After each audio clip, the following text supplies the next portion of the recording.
शिवसेना उद्धव बाळासाहेब ठाकरे पक्षाचा मेळावा आहे। मेळाव्यात पक्षप्रमुख उद्धव ठाकरेंची तोफ धडाडणार आहे। उद्धव ठाकरे शिवसैनिकांना कोणता संदेश देतात याकडे सर्वांचंच लक्ष असणार आहे। सोहळ्याला आदित्य ठाकरेंसह शिवसेना उद्धव बाळासाहेब ठाकरे पक्षाच्या सर्व नेत्यांची उपस्थिती असेल। तर या संदर्भात अधिक माहिती देत आहे आपले प्रतिनिधी स्वप्नील जाधव। स्वप्नील, मुंबईतल्या षण्मुखानंद सभागृहात शिवसेना उद्धव बाळासाहेब ठाकरे पक्षाचा मेळावा पार पडणार आहे, काय अधिक माहिती या संदर्भात?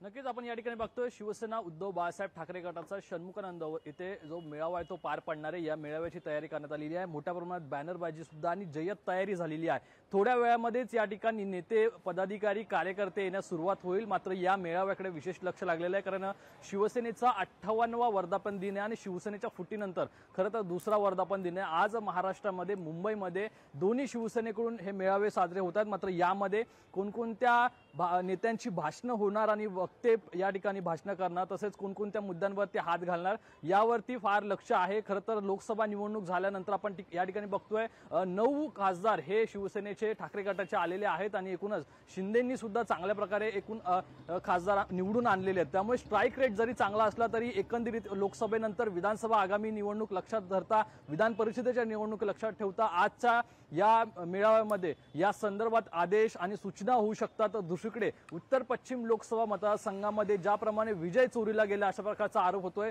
यावरती सुद्धा भाष्य होईल। मात्र एकूणच लोकसभा निवडणुकीमध्ये मुस्लिम मतदार आणि मराठा मतदार यांच्यावरून जो वाद निर्माण झाला होता त्यावरती सुद्धा आज भाष्य होईल। प्रामुख्याने हिंदुत्वाचा मुद्दा आज पुन्हा या दोन्ही नेत्यांच्या, आजी माजी मुख्यमंत्री आहेत खरं तर दोन्ही नेत्यांच्या भाषणातून हे दोन्ही मुद्दे येतील। हिंदुत्वाचा मुद्दा समोर येईल। मात्र विधानसभेच्या दृष्टीने कशाप्रमाणे तयारीला लागण्याच्या सूचना आज देण्यात येत आहे। नवनिर्वाचित खासदार आहेत त्यांचं सुद्धा आज स्वागत करण्यात येईल। मात्र या सर्वावरतीच लक्ष असेल। मात्र हिंदुत्वाच्या मुद्द्यावरून लोकसभा निवडणुकीनंतरचं हे पहिलं भाषण मोठ्या स्तरावरती हे उद्धव ठाकरे यांचं असणार आहे। दुसरीकडे राज्याचे मुख्यमंत्री एकनाथ शिंदे यांचं सुद्धा असणार आहे। त्यामुळे मराठी मतदार, मुस्लिम मतदार आणि आगामी निवडणुकीसाठी या सर्व मतदारांना म्हणजे एकत्रित आणण्यासाठी, एकत्रित नोट बांधण्यासाठी कशाप्रमाणे आदेश देतात कार्यकर्त्यांना कामाला लागण्याचे, हेच पाहणं महत्त्वाचं ठरणार आहे।